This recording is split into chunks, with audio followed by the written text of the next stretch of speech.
December 14th, 2025, Bondi Beach, Australia. Hundreds of families laughing under fairy lights at Hanukkah by the sea. Kids chasing bubbles, a glowing menorah, pure joy. Then, two men with guns turn paradise into a slaughterhouse. 15 innocent people, including a 10-year-old girl and a Holocaust survivor, murdered in under 8 minutes. The killers? A father and his 24-year-old son from quiet Western Sydney. They told their family they were going fishing. Instead, they carried out Australia's deadliest terror attack in decades, ISIS-inspired, targeting a Jewish festival. Now, months later, the surviving son sits in Supermax prison, and his own mother is begging a judge for a 40-year gag order. She claims her family are the real victims. Eggs and pork chops thrown at their house, urine left in the yard, death threats, and a local club canceling their memberships. Someone is going to burn our home down, she swears. The judge looked at the evidence and said, no. This is the Bondi Beach Massacre and the twisted aftermath that no one saw coming. 5 p.m., Hanukkah by the Sea kicks off at Archer Park, Bondi Beach. Rabbi Eli Schlanger is beaming. He organized this celebration for years. Families pour in under the fairy lights. 6:40 p.m., a silver 2001 Hyundai Elantra parks nearby. Out steps Sajid Akram, 50, a fruit shop owner, and his son Naveed, 24, an unemployed bricklayer. They're carrying shotguns, a rifle, and failed homemade bombs. An ISIS flag is later found in the car. They climb the footbridge overlooking the park. First victims, a brave couple who tries to stop them, wrestling Sajid, fighting for the gun. They're gunned down, heroes dead. Then the shooting erupts. From the bridge, they spray the crowd. Panic explodes. Parents shield children. People dive behind stalls. In a rapid, brutal burst, under 8 minutes, 15 lives are gone. Among the innocent lives stolen that night, Matilda Britvin, just 10 years old, a bright, joyful child described as a ray of sunshine. Rabbi Eli Schlanger, 41, the Bondi rabbi and event organizer, killed while protecting others. Alex Kleitman, 87, a Holocaust survivor who died shielding his wife after more than 50 years of marriage. Boris and Sophia Gurman, the heroic couple who confronted one of the gunmen. Other victims included Rabbi Yaakov Levitan, Reuven Morrison, French tourist Dan El-Kayem, and many more families torn apart.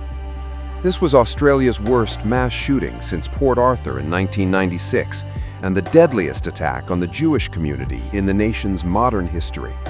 Prime Minister Albanese called it pure evil. It's convened as a matter of urgency, and we have just come from it. This afternoon, there has been a devastating terrorist incident at Bondi at the Hanukkah by the Sea celebration. This is a targeted attack on Jewish Australians on the first day of Hanukkah, which should be a day of joy, a celebration of faith. An act of evil anti-Semitism, terrorism that has struck the heart of our nation. An attack on Jewish Australians is an attack on every Australian, and every Australian tonight will be, like me, devastated on this attack on our way of life. There is no place for this hate, violence and terrorism in our nation. Let me be clear, we will eradicate it.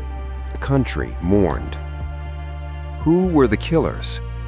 Sajid Akram came from India in 1998. He ran a fruit shop and lived in a suburban home in Bonnyrigg that he later transferred to his wife. Naveed Akram, Australian-born, quiet bricklayer, still living at home with his mother, younger brother Adam, and sister. But radicalization ran deep. Naveed had followed hardline preachers in Sydney and been investigated by ASIO years earlier over possible ISIS links. In November 2025, father and son traveled to the Philippines. They filmed a manifesto condemning Zionists and scouted Bondi days earlier. To their family, they simply said, "We're going on a fishing trip." Hours before the attack, Naveed called his mother. "Just went scuba diving. Love you." Then they picked up the guns and walked into history. Hours after the massacre, police raid the family home in Bonnyrigg. The mother, Verena, tells the press he's a good boy, they were fishing. But Naveed's driver's license and the family address explode across social media within hours. Vigilantes strike fast. Eggs, pork chops, and spaghetti are thrown at the house. A bottle with what looked like urine and cigarette butts appears in the front yard.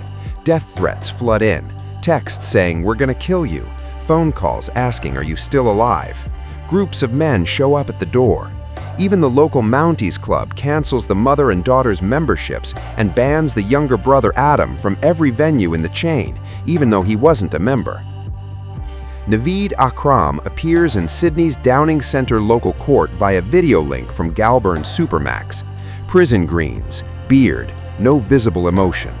His lawyers demand a sweeping 40-year gag order, no naming his mother, brother, or sister, no family home address, no photos of the family or their house.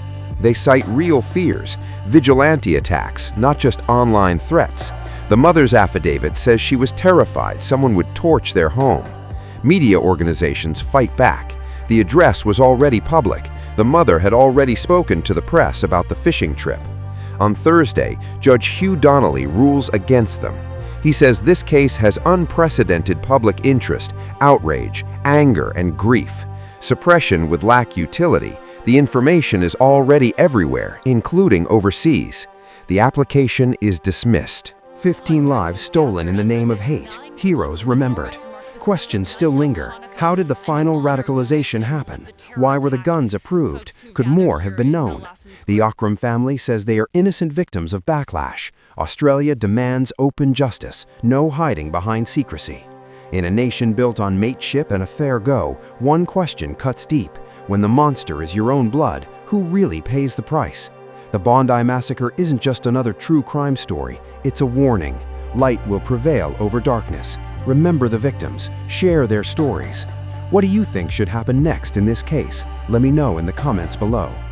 Thanks for watching this deep dive into one of Australia's darkest days. Subscribe for more true crime documentaries. Stay safe out there.